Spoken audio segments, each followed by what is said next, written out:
When it comes to caring for our houseplants, most of us, myself included, and I'm sure you've done it too, love our plants to death. We do too much to them and then they die as a result. And so in today's video, we're going over 3 bare bones, dead simple, so basic they almost shouldn't be mentioned tips to make sure that your houseplants are nice and healthy.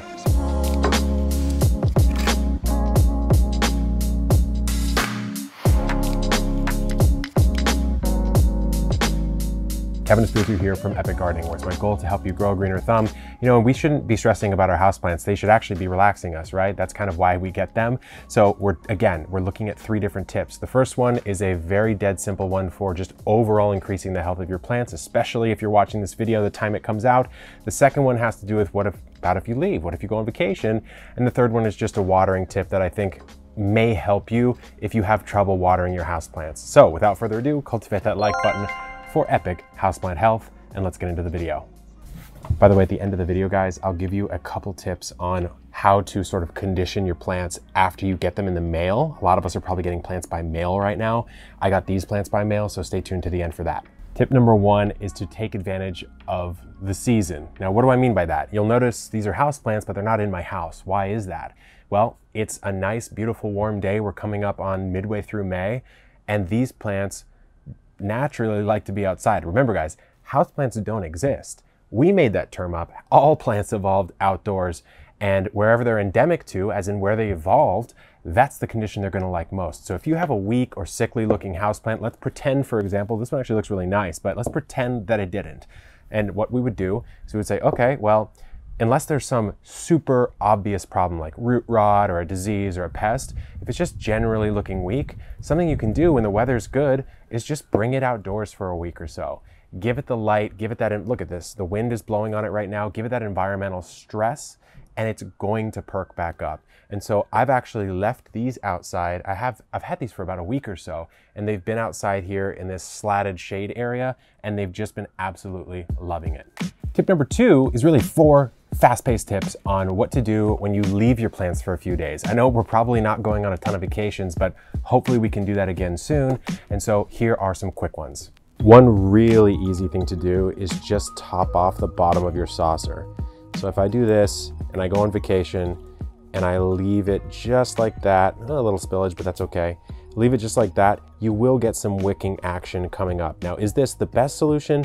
No, but if you're gone for a couple days and the plant needed a water, then this can be a great one to just give it a little bit of buffer. Another thing that I don't see a lot of houseplant owners do is use mulch. Now, this is just some fiber, some plant fiber here that's covering the surface of the soil inside the cache pot. If I scrape it back, you can see the soil's right there, but it does cut down on the evaporation loss of water quite a bit. And so if you are on vacation, that's just a great tip to have to water less and buffer that plant. Quick tip 3, if you're really worried about a particular plant, of this batch of plants, I'd probably be the most worried about this Maranta if I was to go on vacation, is you can grab one of those little water globe things and just pop it in. And then you have a little reservoir of water just in case something happens while you're gone.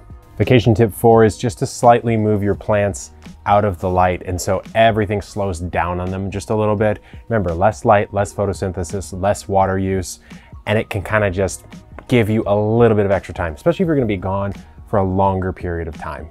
Our final simple care tip is if you feel like you have problems watering your houseplants. And I know I've felt that in the past. I actually made a whole video about exactly how to go through it, but this is something I didn't talk about in that video. So I have this basin that I've just lightly filled with water, maybe about a ½ inch or so.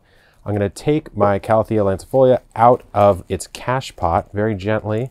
So we have the initial nursery pot right here, which does have drainage holes. Now, sometimes it can be hard to fully hydrate soil, especially if you have certain soil mixes.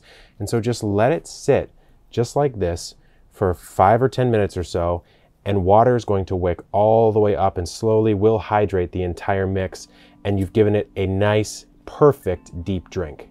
I know those 3 tips were dead simple, but sometimes simple is best, and those will increase the health of your plants. Let's imagine, like many of us are probably shopping online right now, getting plants online. What do you do when you actually get the plant, when it actually comes to your door? Well, the first thing to do is open it up immediately. So I rushed out as soon as Breck sent these ones out, and I just opened them up and let them out. Remember, they've been journeying in cold, in the dark, the temperature's changing all the time, they're getting jostled around. You need to let them out and let them de-stress, right? Get them acclimated to your environment. The next thing to do is nothing. So don't repot it right away. Don't fertilize it right away. Oftentimes you don't even need to water right away. When I pulled all 4 of these actually out of their box, I didn't need to do anything for 4 days in any capacity whatsoever. The only thing I did is I put them here. I put them right here in my backyard on my slatted sort of awning. And that's just to let them acclimate. I don't want to move them directly into the optimal conditions because then they're going from 0 to 100. It's kind of like hardening off a seedling outdoors. You don't go start your seed indoors and then just put it right outside. You have to acclimate it. And that's actually a 7-day process. So I've left these out here for about a week. It's probably time for them to go into their future forever home. But again, thanks to Breck for sponsoring the video. If there's any tips that I missed, drop them down in the comments below. But until next time, good luck in the garden and keep on growing.